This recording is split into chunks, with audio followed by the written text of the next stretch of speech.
Bismillahirrahmanirrahim. Elhamdülillahi Rabbil alemin. Esselatu vesselamu ala seyyidina Muhammedin ve ala alihi ve sahbihi ecmaîn. Amma ba'd. Esselamu aleyküm ve rahmetullah ve berekatuhu.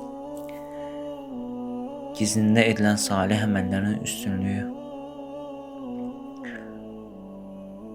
Hörmətli müsəlman, bəlkə də illərdir ki, Allaha ibadət edirsən. Bəlkə də yenicə müsəlman olmusan. Bilirsən ki, cənnətə gedən yol Allah rızası üçün başda vacib olan əməllər olmaqla edilən əməllərdən keçir. Lakin bilməlisən ki, yalnız Allah rızası üçün edilən əməllər insanlar qarşısında deyil, təklikdə, gizlində olduqda daha böyük mahiyyət və mükafatı olacaqdır.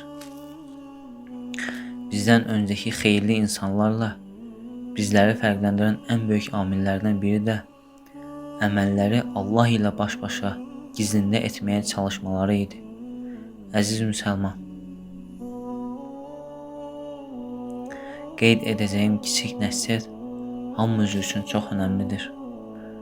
Əziz Peyğəmbərimiz sallallahu aleyhi və səlləm belə buyurmuşdur: Sizdən xabi, yəni gizlin salih əməl edə bilirsə etsin. Hədisdə keçən xabi nə deməkdir? Əl-xabiyyə, uca Allahdan başqa heç kimin bilməyəcəyi gizli salih əməldir və bu ən üstün əməllərdəndir.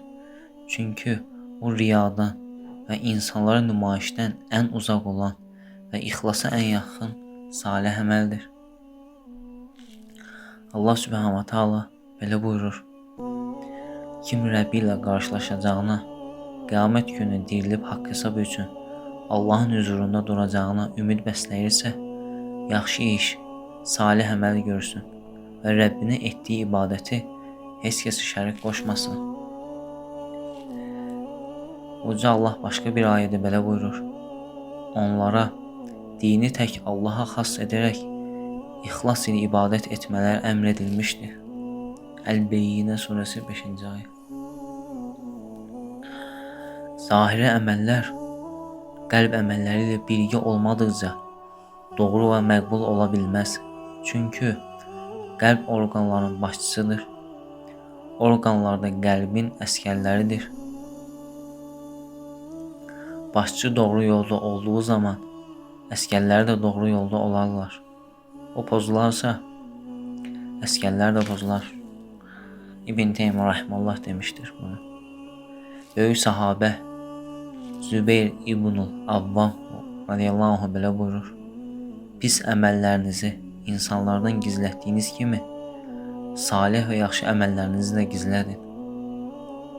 Bu böyük sahabə burada bizə bunu öyrədir. Hər insan gizlində etdiyi bəzi pis əməlləri vardır.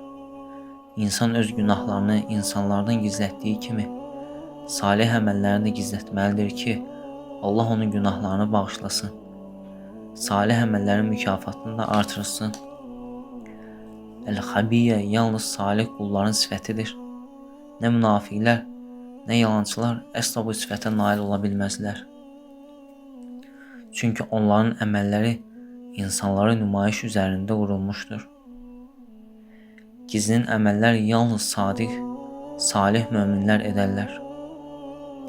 Bu insan ilə Rəbbi arasında bərabərliyə bənzəyir və bəzəyidir.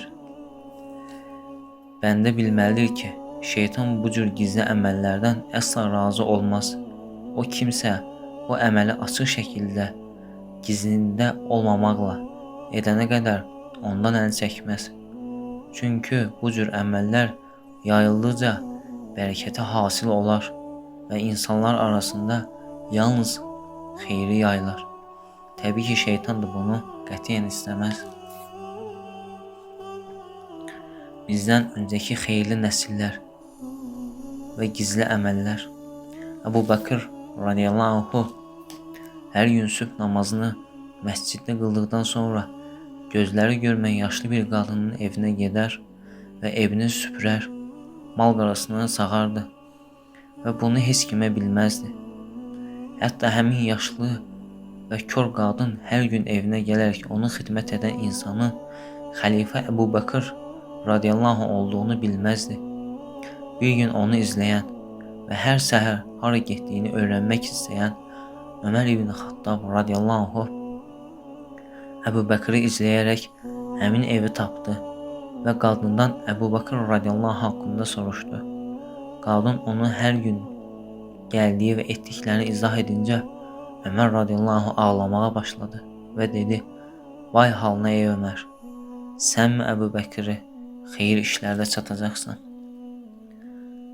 İmam Əbu Əzəm rahimallah belə demişdir: "Pisliklərini gizlətdiyini daha çox etdiyin yaxşılıqları gizlət." Bişir ibn Həris rahimallah belə demişdir: "Bir insan etdiyi əməllərini insanların da bilmələrini istədiyi müddətcə axirətin şirinliyini, dadını hiss edə bilməz." Bəşir radiyallahu həmçinin belə demişdir: "Əməllərinizi xatırlamaq üçün etməyin. Pis əməllərinizi gizlətdiyiniz kimi yaxşı əməllərinizi də gizlədin." Tabiinin zahidlərinin imamı Əyyub Əs-Səxtiyani rahimallah belə demişdir: "Bir kimsənin etdiyi zahirliyi gizlətməsi onu aşkar etməsindən daha xeyirlidir." Əbu Əyyub Əs-Səxtiyani rahimallah gecələri ibadət edər və bunu gizlində edərdi. Səhər açıldıqda səsini yüksəldərdi ki, insanlar yeni qalxdığını zənn etsinlər. İmam Əz-Zəhəbi rahimallah belə demişdir: "Onlar öz salih əməllərini nə xanımının, nə də başqa heç kimin bilməyəcəyi şəkildə gizli edilməsini müstəhəb görərdilər, yəni sələf." Yuxarıda zikr etdiyim qeyd olunanlar bizdən öncə yaşamış xeyirli nəsillərin həyatından çox kiçik və müxtəsər bir nümunələr idi. İbrət alaraq həyatımızı bərpa etmək üçün heç vaxt gec deyildir. Allah Azə və Cəllədən öz nəfsim üçün də sizlər üçün haqqı ilə Allahdan qorxmağı bildirirəm. Estağfurullah və təvbə ileyh. Esselamu aleykum və rəhmətullah və bərəkatuhu.